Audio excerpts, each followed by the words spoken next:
In this episode of the Zero Noise Marketing Podcast, we're taking on noisy, wasteful social media messaging.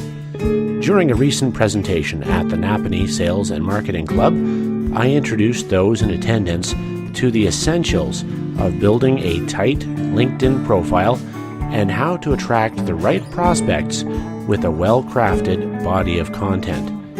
These principles work whether you're using LinkedIn, Facebook, or any other social media platform. Stick around while we show you how to tune the noise out of your social media. This is the Zero Noise Marketing Podcast. I'm going to just let you in on it's a small group so I can get really candid. I actually strongly dislike social media. I'll tell you why. And I wasn't sure why at first. I thought it was because... Well, I'll explain.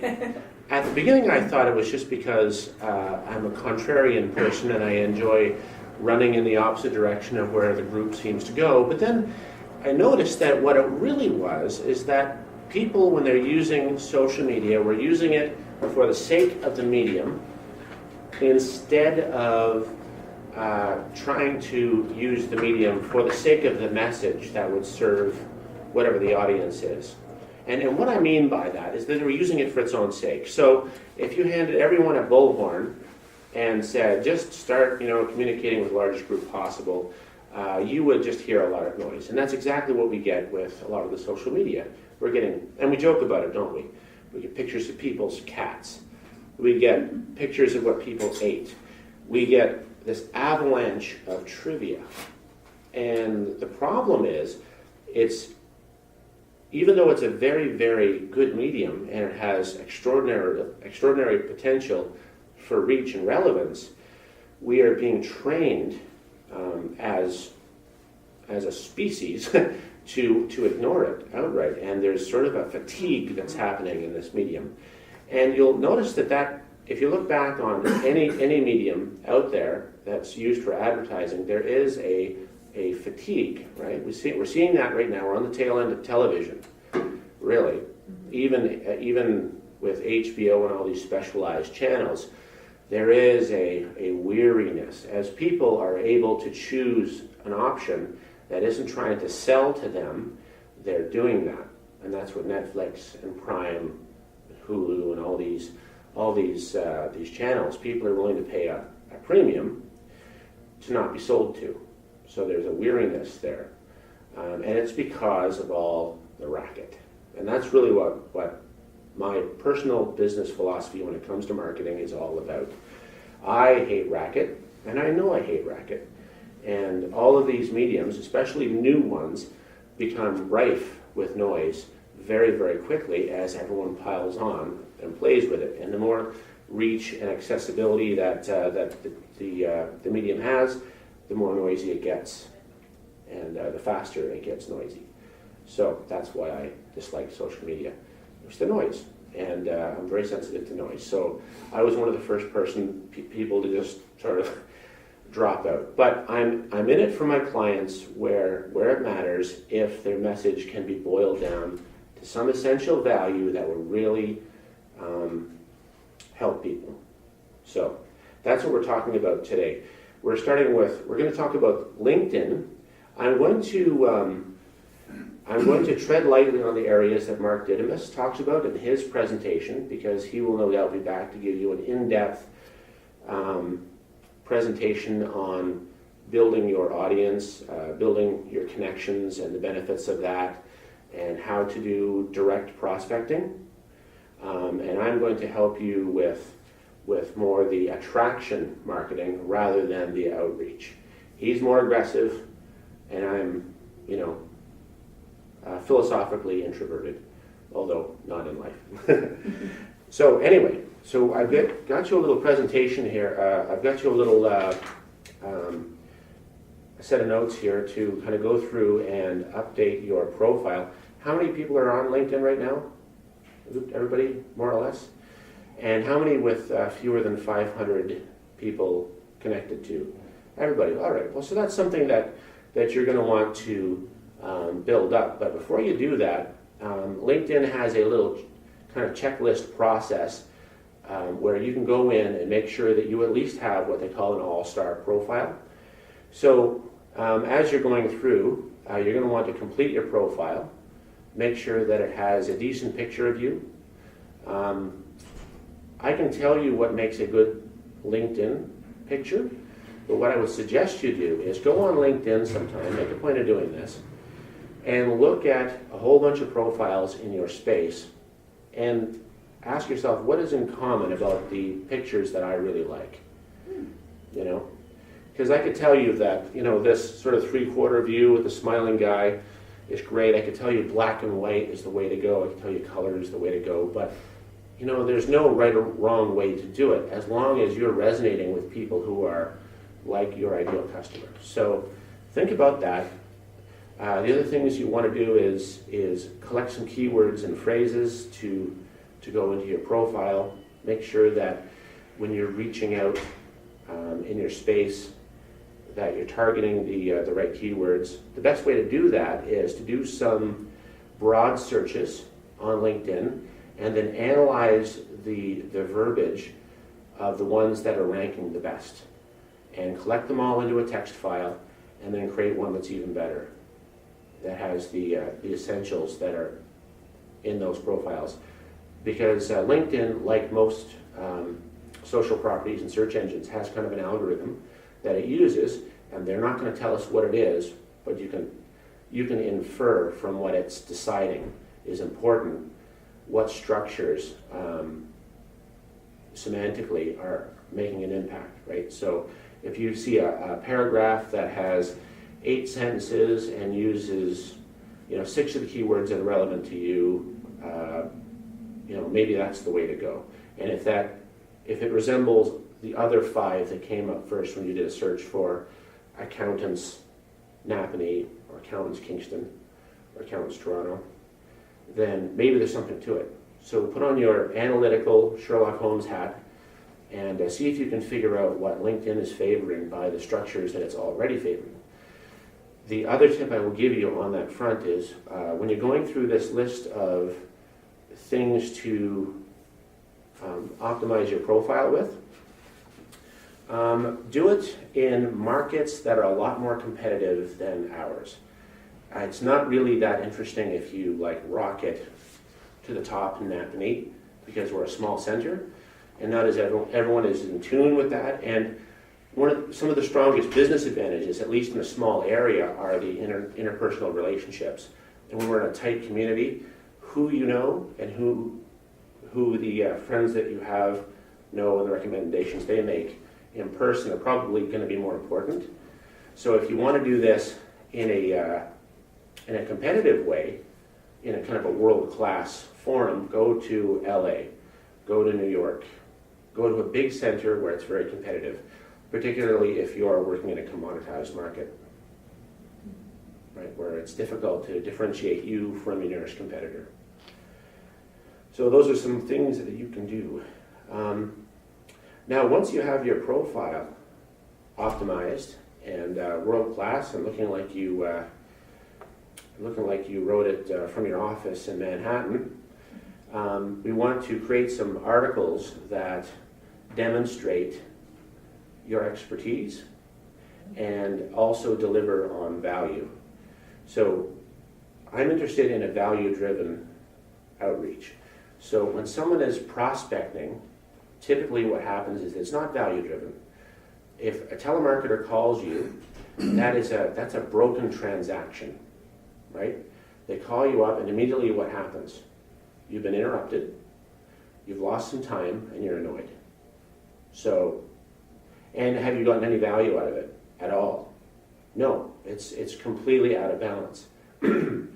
So what you should be thinking about doing is developing a value-driven system of outreach where you are delivering value as an implicit part of the connection that you make with this new person. There's a few different ways to do that. One is to participate in groups on LinkedIn, referring specifically to LinkedIn things. Again, don't sell. Your object here is not to sell in those groups, your object is to learn the language of this group. Think about a prospect group as a foreign country. If you're going to fly to Portugal this summer, you're going to have a lot more fun if you speak at least basic Portuguese. And there's a few different ways to do that. You can go down to the Portuguese club and hang out, become a member for a couple of months, practice with real conversational Portuguese. You can pick up tapes, you can read books, but the point is, learn the language of your prospect group, and the best way to do that is to visit one of these little countries online, and LinkedIn groups are like little countries of people with like interests. And of course, there are groups like that on Facebook, there are groups like that on other social media platforms. The important thing to do is to get on there, participate with valuable information, but mostly to learn the language. Find out what's driving them crazy, what's irking them, what kind of questions are they answering. The closest thing you should ever come to selling is if you see a complex question asked in one of these groups, go out and write a thorough explanation, include videos, images, whatever, put it on your website, and then come back to the group with the link. Because now you've got this group of people who are your ideal clients, who you're getting to know and better understand now, and they are going to be gratefully driven back to your website. So at this point, you should have a clear call to action for people who are interested in that particular subject. So we're going to talk a little bit more about the types of things that you can post beyond just answering the specific questions that are being discussed in these groups. What can you do to kind of organize your thinking so that you can create a fundamental body of content on your website, and also create blog posts and episodic content, right? If you want to create a podcast or a YouTube channel, how can you come up with ideas for episodic content that you can share in these groups, you can share on your website, and you can share on Twitter and other places. So at that point, the medium becomes less important. You can syndicate it out to as many mediums as you want, but the medium is not driving your behavior, it's the structure of the content that you're creating. And we're going to talk about how to develop that. So if you move on to your next page, I'll let you go through the 20-point checklist for the complete LinkedIn profile on your own time there, because we only have 30 minutes. I think this could easily be a 3-hour presentation, but so I've got this discovery process for content development, and this is the top secret process we use in our business to develop the body of content for a potential customer. So we'll just go through some of these questions and talk about what they mean. Feel free to fill them in your own time, or now if something comes to you, that's up to you. So the first thing we're going to talk about is the audience. What kind of audience do you want? And I would suggest that there are two distinct types of audiences, if you exclude the ones that are not even interested. There's the one that is doing research, has sort of this glimmer of an aspiration on the edge of their consciousness. They're thinking of doing something with a business like yours sometime in the future.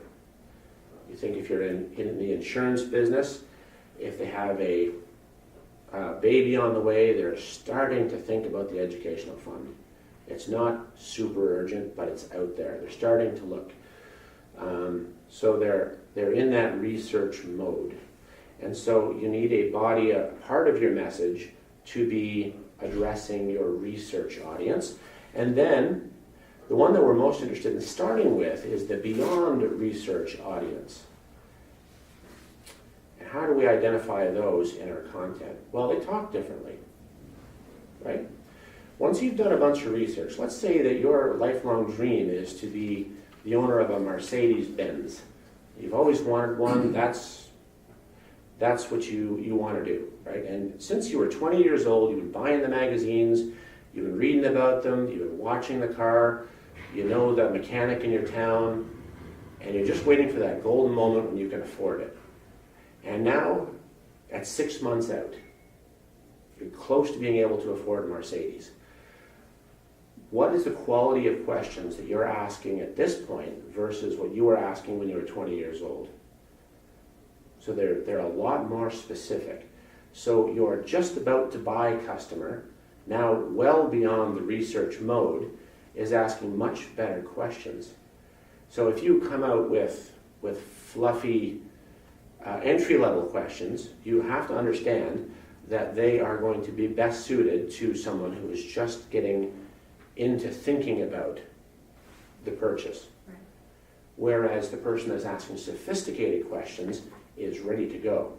So when someone walks into your dealership and asks you a very good question, you can take that as a sign that this person is ready, right? They are a lot further down the road.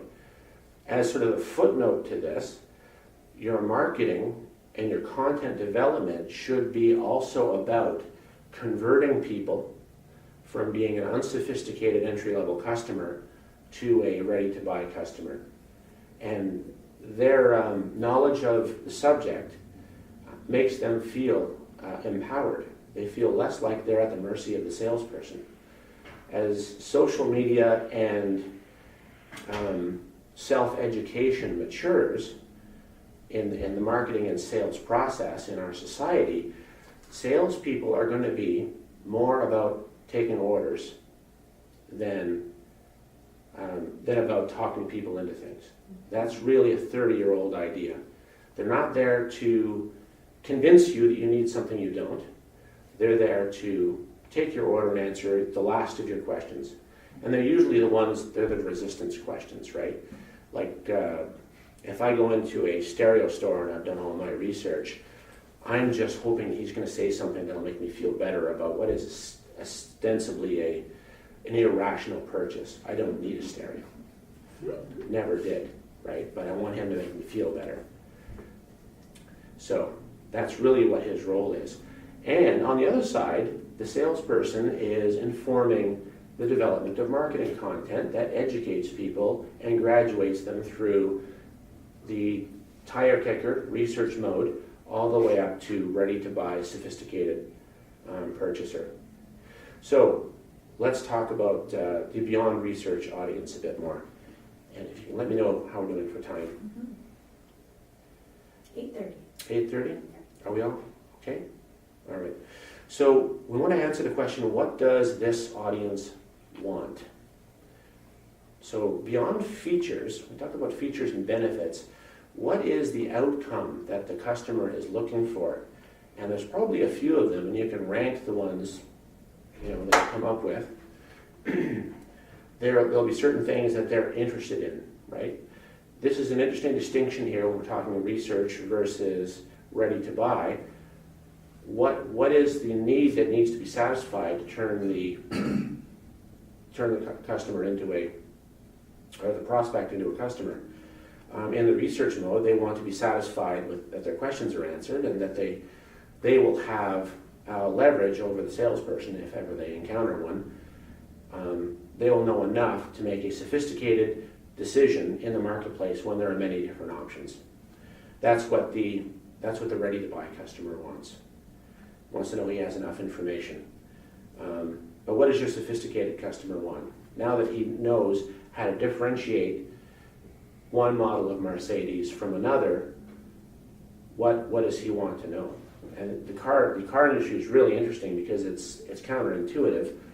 In talking to Rob Fenwick, who is a consultant I know who does marketing just for car dealerships, he said that a Ford buyer is not, let me start that over, someone who is buying a car and who has bought a Ford in the past is not likely to flip over to become a Toyota buyer. Like those people that will move between brands are very rare. The competition in those industries is really between dealerships. So two Ford dealerships will be in competition, not a Ford and a Toyota, because those decisions are all made in advance. And that illustrates our idea of the research and experiential buyer versus the ready to buy. So when you're ready to buy a car, you already know, not only do you know the name of it, you know the the make, the model, you may have the color in mind. If you're not in a big rush, you may also have a menu of features that are very specifically ready to go. So when you walk in to a car dealership, you're looking for something else. Maybe you're looking for the dealer you dealt with the last time. It's more about the relationship you have with the seller than the product itself, which is interesting. So this is why the what does this audience want question is so important. So what does the beyond research audience understand? So actually, with what your audience wants, I'm assuming that you're kind of trying to target this towards who you've identified as being your ideal customer. That's right, yeah. Okay. Yeah, exactly right. Yes, jump in anytime, guys. So what does the beyond research audience understand? What do they know already? So if they're beyond research, what high points have they hit already? What are they talking about? You know, what special feature is really getting their attention? So we think of the Prius. That's an easy one because it's a very distinct, unique selling proposition. We all know what it is. I don't have to even say what it is. But so what are they interested in?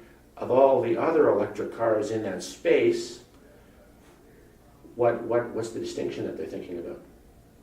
You know?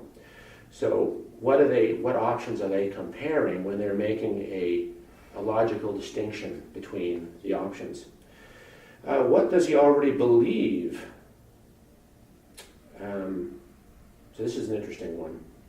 So in every industry there is a stigma or some unspoken negative stereotype about either the salesman or the industry or the product. So what are those? And of those, what can we tell them to help them understand that it's no longer relevant? Because they stick around a long time. We think of car salesmen, we all have the image of the pushy, manipulative, tweed wearing Herb Tarlick. Herb Tarlick. There you go. So your industry has a Herb Tarlick as well, right? Everybody's does. Yeah. Right? We think life coaches, any industry that we're in, farmers. I don't know if there's one in career coaching. Maybe. There may be one. If you think about it, there may be one there, right? And when you figure out what it is and you get it out there, lead with it, the floodgates open. Because you're lowering barriers, unspoken barriers no one wants to talk about, those elephants in the room, you lower those. So what else is he buying? What other vendors is he using? See, this is really, really interesting too. Sometimes you're in an industry that has such a long cycle of purchase, right? Say cars, 2 to 5 years. Insurance, 10 to 20 years. You know, especially if you have a good relationship with your agent. Every industry has a buying cycle. So we don't know, especially if it's a long buying cycle, where they're at, because it's all underground, right? They just suddenly pop up one day and you have a customer. But you can't predict that. But you can actually. There are things that people are buying around that time, right? What else are they buying that are signaling that they're ready to become your customer as well? So if you're an architect, for instance, maybe people are buying architectural books. Maybe they're buying home building ideas. Maybe they're talking to other vendors who are not necessarily your competitors, but would be very good referral partners for you because they're talking to the customers at exactly the right time.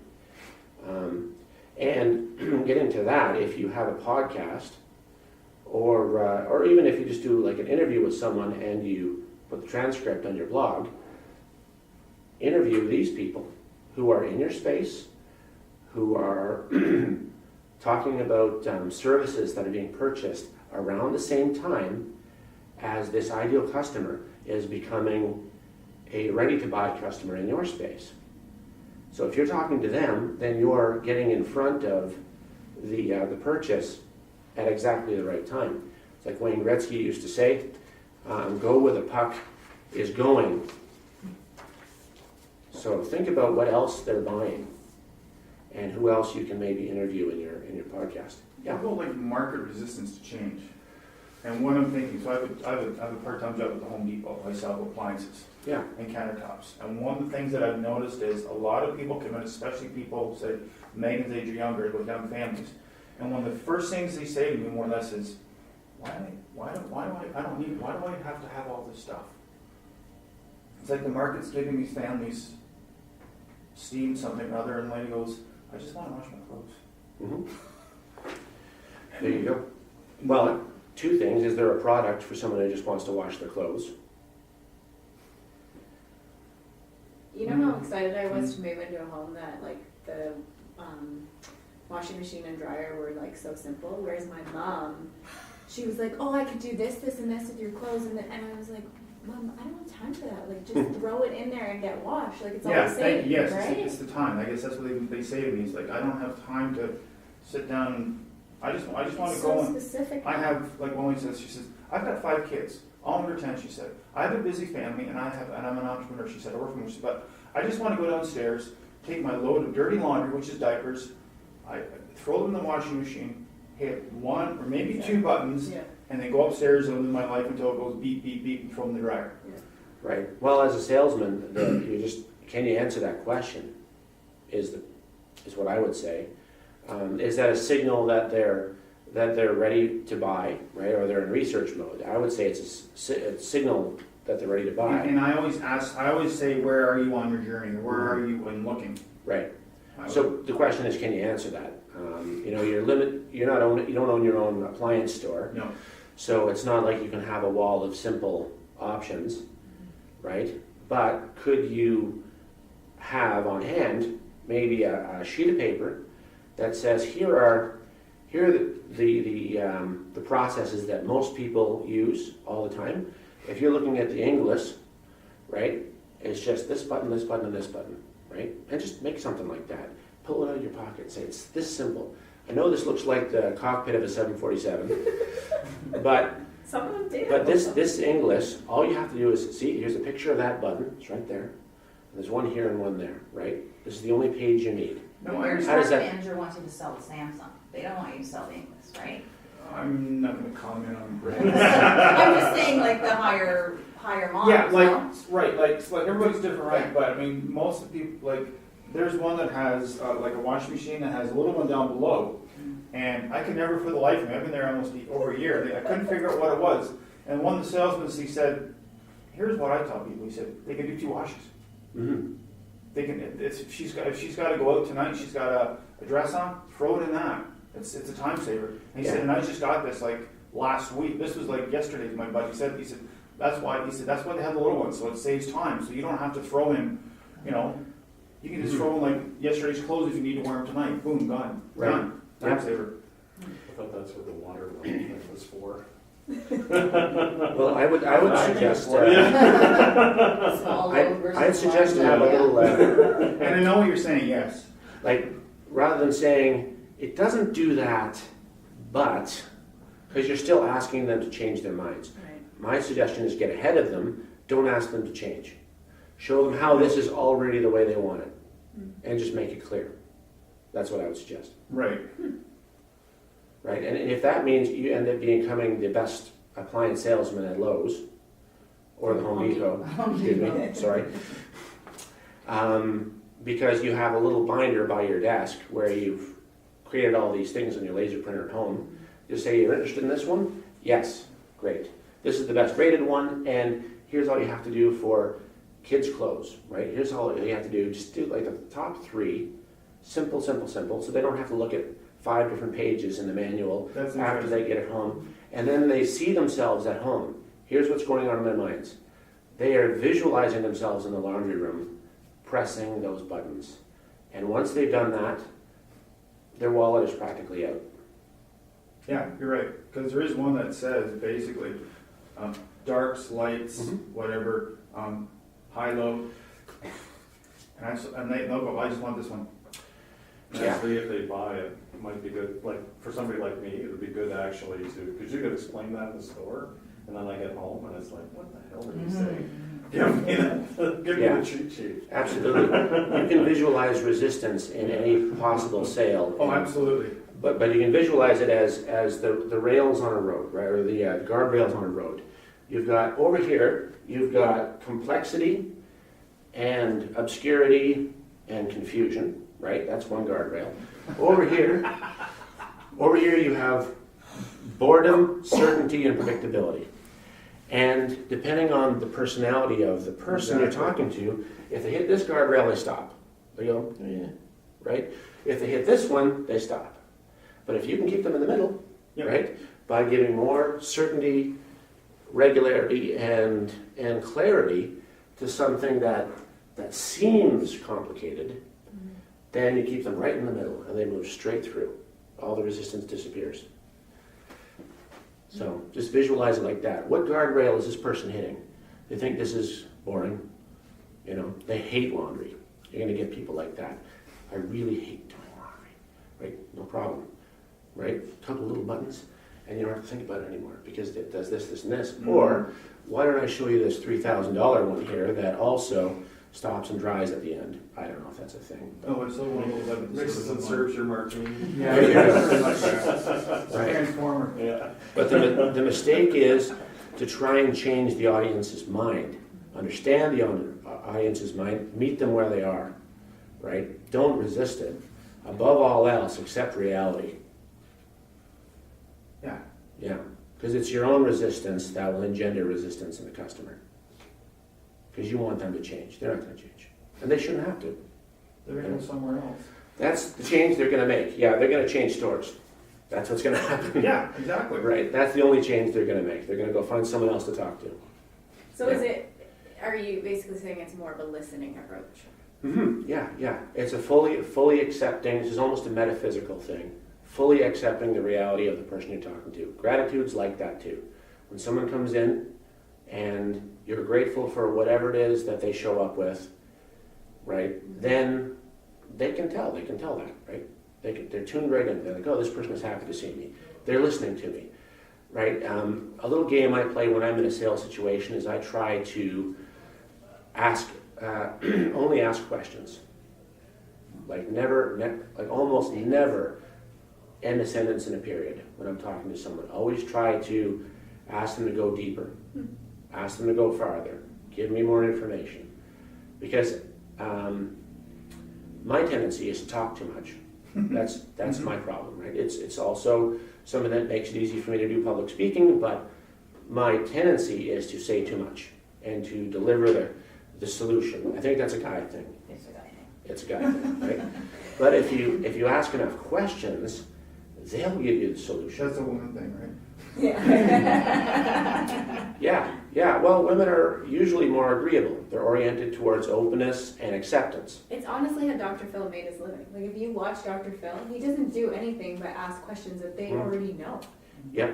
Like salespeople can get really, really effective by becoming hyper interested in the very specific situation of the person. Strive to be interested rather than interesting. Right. Just try that. Next time you're having a conversation with anybody on any topic, just make it 80% questions and see what happens. First of all, the other person will think they had the best conversation they ever had in their life, even though you said almost nothing. They won't even know what they'll say. Boy, that guy's a conversationalist. Hardly said a thing. Particularly if you're at a party, this is a great place to practice this. If you're at a party where you don't want to be there and you're surrounded by boring people, try this. You'll come away going, oh, I had a good time and I learned all these new things and I met 4 new people that I didn't understand really well and I made a new friend. Dale Carnegie 101. Find Yeah. the person interesting. Yeah, Shut up and ask questions. yeah, exactly. So it's that full acceptance idea there. Cool. So this set of questions that we've been going through here should be informing the kind of content that you create. You may end up writing content that's not like what you thought you were going to be writing about. And you know what? If you end up with a real surprise at the end of this thought process,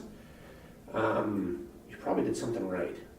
Because we have all these like walls and habits, preconceived ideas.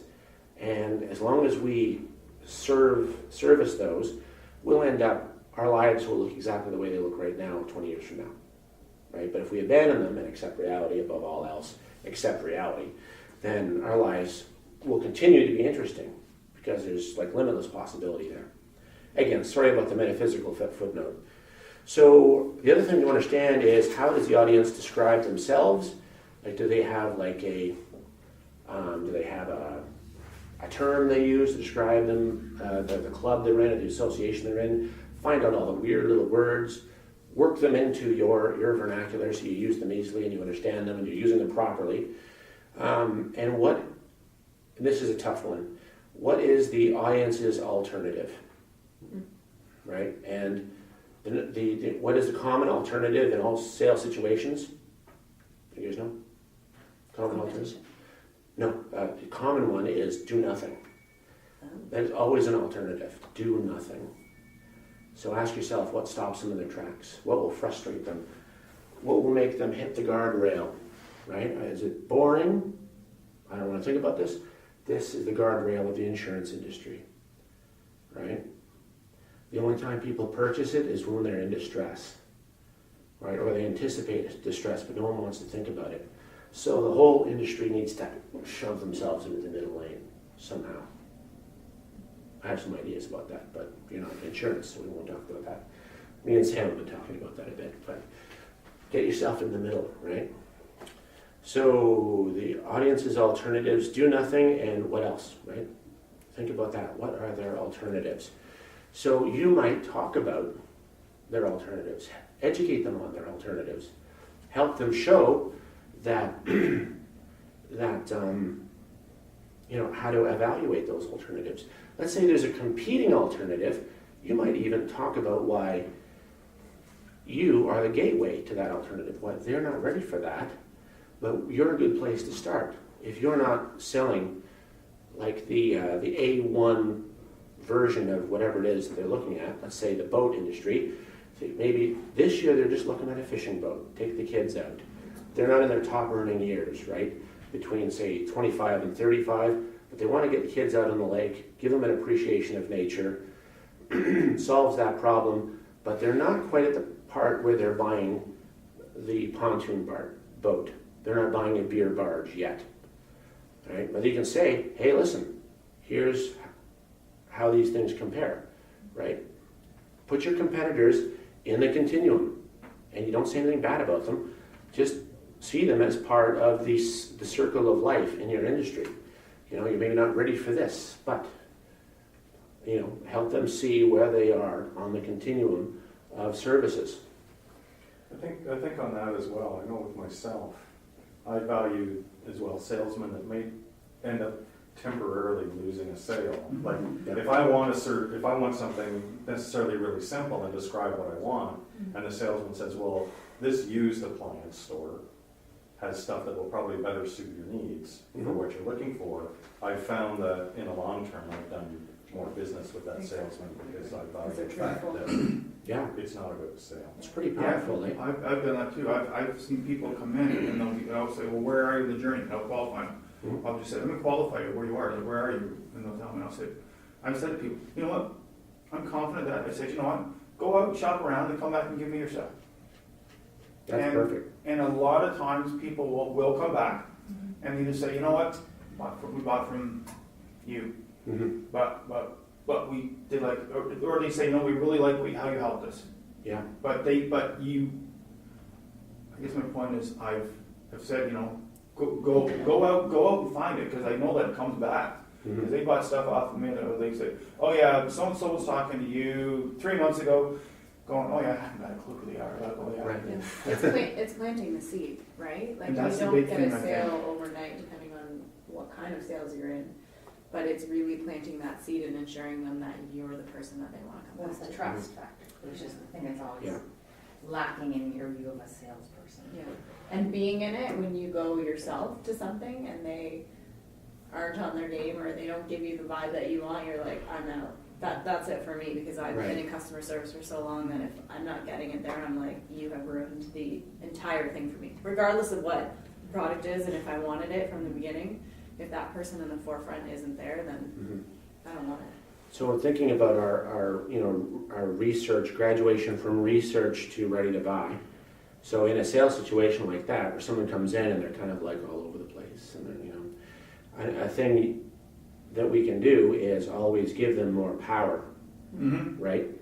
The next salesman they talk to, if they're not experts and providing good value, good service, and displaying presenting a good product, they're in deep trouble when they meet a customer who's talked to me.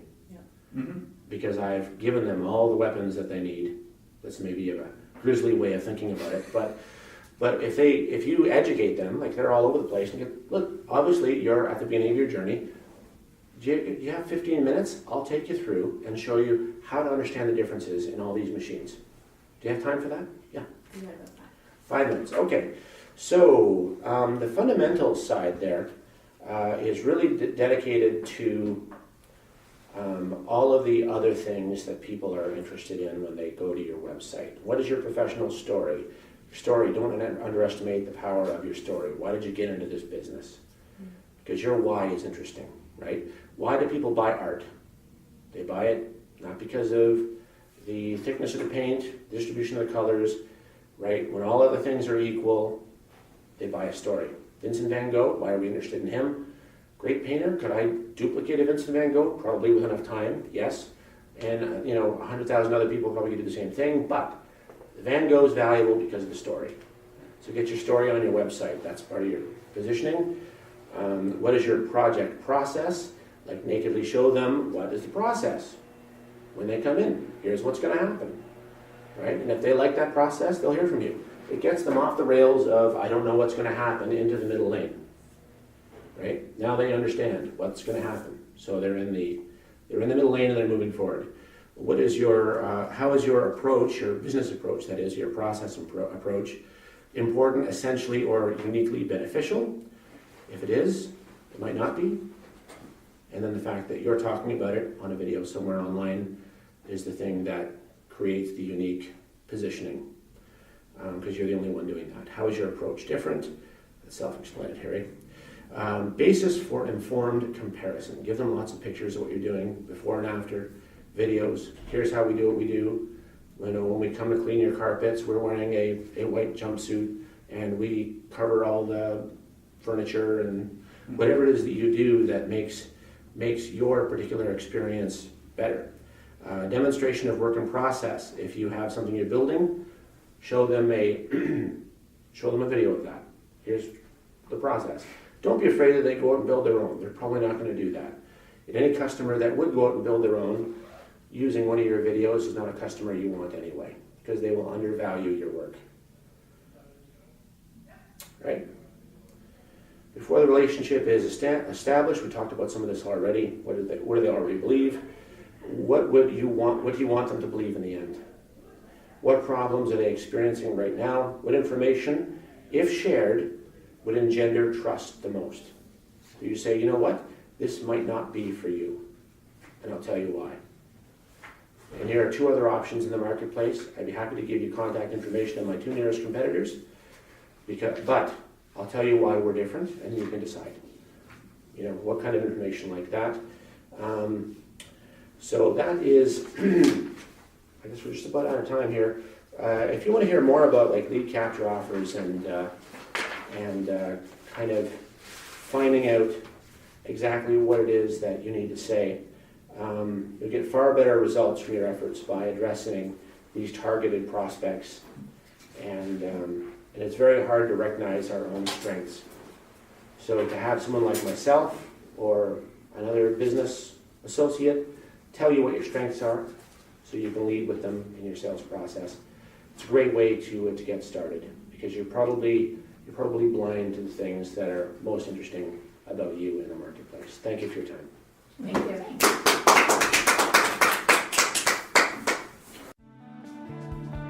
This has been the Zero Noise Marketing Podcast. Connecting with your ideal prospects in an authentic way does not have to be a complicated process. Visit us at zeronoisemarketing.com to learn more about making zero noise marketing strategy an important part of your business success. I'm Jason Tanner. Thanks for tuning in.